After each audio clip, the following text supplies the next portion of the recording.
জানি না আজকে আমার কাঠবিড়ালিটাকে পুরো অন্যরকম লাগছে সত্যি। আমি বুঝতে পারছি না কেন। আজকে ও সকালবেলায় খাবার খেয়েছে, ও দুপুরেও খায়নি, বিকেলেও খায়নি, আর রাতেও আজকে খায়নি। আমি বুঝতে পারিনি আমি জানি ও বাকিদের সাথেও এই বিছানার মানে খাটের তলায় ও থাকে সবার সাথে। আমি জানি হয়তো সেই জন্যই আছে। তারপরে ওই যে যে ইঞ্জেকশন দিতে আসে, মানে ওই যে সৌরভ, তো সে আসলে এরা কেউ ধারে কাছে থাকে না। ছোটু মানে সৌরভকে খুব চিনে গেছে, কারণ এদের অনেক লং টাইম সৌরভ স্লাইন করেছে, তো যে ওরা সৌরভকে জমের মতো ভয় পায়। তো সৌরভও এসেছিলো আজকে তিনজনের, আজকে যাদের অপারেশন হয়েছে তিনজনকে ইঞ্জেকশন দিতে। তো এমনিও সৌরভকে দেখলে ছোটু আর কাঠবিড়ালি দুজনে কেউ ধারে কাছে থাকে না, যে যেখানে পারে লুকিয়ে যায়। তো সৌরভ যাওয়ার অনেকক্ষণ পরই তারা বেরোয়। তো আমি সেই রকমই কিছু ভেবেছি যে হয়তো এমনিই খাটের তলায় আছে শুয়ে। তো অন্যদিন রাতে বিছানা করার সাথে সাথেই ও কিন্তু বিছানায় উঠে পড়ে। আজকে কিন্তু ও নিজে থেকে আমার বিছানায় উঠে আসেনি। তো অনেকক্ষণ পর যখন ও আসেনি উঠে, তখন আমি খাটের তলায় তাকিয়ে দেখি ও খাটের তলায় নেই। তো ওয়াশরুমে গিয়ে দেখি ওয়াশরুমে জলের মধ্যেও শুয়ে আছে। তো ও খুব জল খায়, তো যে জলের বাটিতে আমাকে সারাদিনে 2-3 বার জল চেঞ্জ করে করে জল দিতে হয়, তো আজকে সেই জলের বাটিতে জল ধরাই আছে। কিন্তু আমি বুঝতে পারছি না যে ওর কী হলো। ও তো সকালবেলাতেও, আজকে ভোরবেলাতেও আমাকে ও খাবার নেওয়ার জন্য ডেকেছিল। আজকে ভোরবেলাতেই ওকে আমি লাস্ট খাবার খেতে দেখেছি।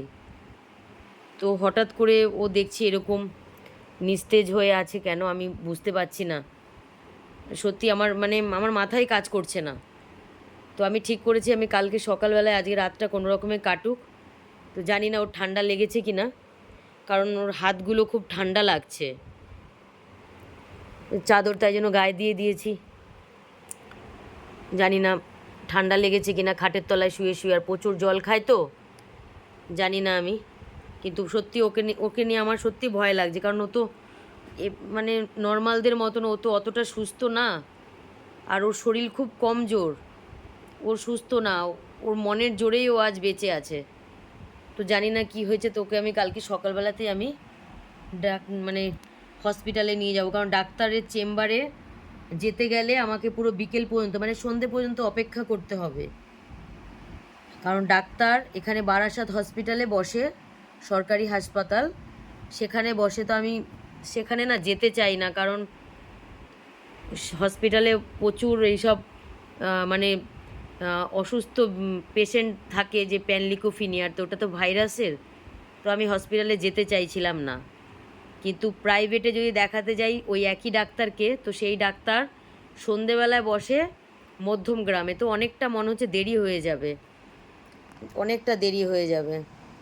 তো মিনুমার সময় ওর মা, আমার কাঠবিড়ালির মা মিনুমা, তো মিনুমার সময়ও এরকম হয়েছিল যে ওকে, সে মিনুমাকে রাত্রেবেলা থেকে একটু শরীরটা খারাপ লেগেছিল। তো আমি ভেবেছিলাম যে সন্ধেবেলাতে প্রাইভেটেই নিয়ে যাব, কিন্তু দেখো প্রাইভেটে তো দেখিয়েছিলাম, মেডিসিনও কিনেছিলাম, কিন্তু মিনুমা কিন্তু বাঁচেনি।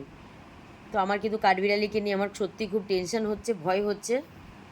মানে ভোরবেলা যদি ও আমাকে আজকে খাবার খাওয়ার জন্য ও আমাকে ডাকে, তাহলে ভয়ের কোনো কারণ নেই, হয়তো শরীরটা এমনি কোনো উইক বা ঠান্ডা ফান্ডা লেগেছে। কিন্তু আজকে যদি ও আমাকে ভোরবেলায় খাবার নিতে যেরকম প্রত্যেক দিন ডাকে ভোরবেলায়, আজকে যদি না ডাকে, তাহলে কিন্তু আমার মানে কি বলবো, আমার মাথা কাজ করবে না। কারণ ও আমার খুব কাছের, মানে আমার সবাই কাছের, কিন্তু ও নিজে আমাকে ওর কাছের বানিয়ে নিয়েছিল।